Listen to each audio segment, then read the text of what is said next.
ఓం గురువే నమః. గురు బ్రహ్మ గురు విష్ణు గురుదేవో మహేశ్వరః. గురు సాక్షాత్ పరబ్రహ్మ తస్మై శ్రీ గురువే నమః.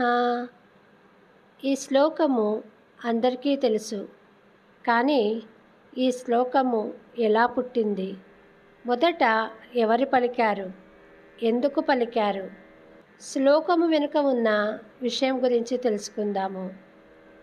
పూర్వము కౌత్సుడు అనే పేద పిల్లవాడిని విద్యాధరుడు అనే గురువుగారు తన ఆశ్రమానికి పిలుచుకొని వచ్చి తనకు తెలిసిన అన్ని విద్యలు నేర్పాడు. ఒకసారి గురువుగారు పని మీద కొన్ని రోజులు బయటకు వెళ్ళారు. గురువుగారు తిరిగి వచ్చే వరకు కౌత్సుడు ఆశ్రమాన్ని చక్కగా చూసుకున్నాడు. గురువుగారు తిరిగి వచ్చిన కొన్ని రోజులకు కౌత్సుడి చదువు పూర్తయింది. కౌత్సుడిని తీసుకెళ్ళడానికి తల్లిదండ్రులు వచ్చారు. కానీ కౌత్సుడు తాను గురువుగారి దగ్గరే ఉంటానని, ఇంటికి రానని ఖరాఖండిగా చెప్పి తల్లిదండ్రులను వెనక్కు పంపాడు. వాళ్ళు వెళ్ళిన తర్వాత గురువుగారు కారణం అడిగారు. అప్పుడు కౌత్సుడు ఇలా చెప్పారు: గురువుగారు, మీరు కొన్ని రోజుల క్రితము బయటికి వెళ్ళినప్పుడు మీ జాతకము చూశాను. మీరు సమీప భవిష్యత్తులో మీకు భయంకరమైన రోగంతో ఇబ్బంది పడతారు. అందుకే మిమ్మల్ని వదిలి వెళ్ళలేను అని చెప్పాడు. జాతకం ప్రకారము కొన్ని రోజులకు గురువుగారికి క్షయరోగము వచ్చింది. ఆ కాలంలో క్షయకు సరైన చికిత్స లేకపోవడంతో కాశీకి వెళ్ళి దాన ధర్మాలు, పుణ్యకార్యాలు చేయాలని గురు శిష్యులు కాశీకి వెళ్ళారు. గురువుగారి రోగము చూసి కాశీ ప్రజలు వీళ్లను అసహించుకున్నారు. కానీ కౌత్సుడు గురువుగారికి సేవలు చేస్తూనే ఉన్నాడు.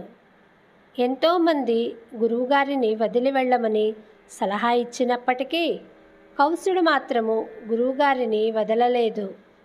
కౌత్సుడి గురుభక్తికి మెచ్చిన త్రిమూర్తులు అతన్ని పరీక్షించాలనుకున్నారు. మొదటగా బ్రహ్మ మారువేషంలో వెళ్ళి గురువుని వదిలేయమని సలహా ఇచ్చాడు. కౌత్సుడు బ్రహ్మ చెప్పిన మాటలు వినలేదు. రెండవసారి విష్ణువు మారువేషంలో వచ్చి సలహా ఇచ్చినా కూడా కౌత్సుడు వినలేదు. మూడవసారి చివరికి పరమేశ్వరుడు వచ్చినా వినలేదు. మెచ్చిన పరమేశ్వరుడు ఏదైనా సహాయం కావాలా అని అడిగాడు. మరెవరు గురువును వదిలేయమనే నాకు సలహా ఇవ్వడానికి రాకుండా కాపలా కాయమన్నాడు కౌత్సుడు. అతని గురుభక్తికి మెచ్చిన త్రిమూర్తులు ప్రత్యక్షమయ్యారు. కౌత్సుడికి మోక్షం ఇస్తాము అన్నారు. అప్పుడు కూడా కౌత్సుడు వారితో, నాకు మీ గురించి చెప్పి ఈరోజు మీరు ప్రత్యక్షం కావడానికి కారణమైన నా గురువే నాకు బ్రహ్మ, నా గురువే నాకు విష్ణువు, నా గురువే నాకు పరమేశ్వరుడు.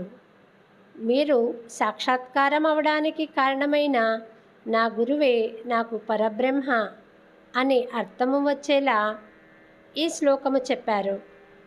గురు బ్రహ్మ గురు విష్ణు గురుదేవో మహేశ్వరః. గురు సాక్షాత్ పరబ్రహ్మ తస్మై శ్రీ గురువే నమః. ఈ శ్లోకము చెప్పిన తర్వాత తన గురువుగారికి మోక్షము ప్రసాదించమని త్రిమూర్తులను వేడుకున్నాడు. గురుభక్తికి మెచ్చిన త్రిమూర్తులు గురువుగారికి మోక్షము ప్రసాదించారు. ఆనందంతో కౌత్సుడు తల్లిదండ్రుల వద్దకు వెళ్ళిపోయాడు. ఇదండి ఈ శ్లోకము వెనుక ఉన్న విషయము. సర్వే జనా సుఖినో భవంతు. ఓం శాంతి శాంతి శాంతి.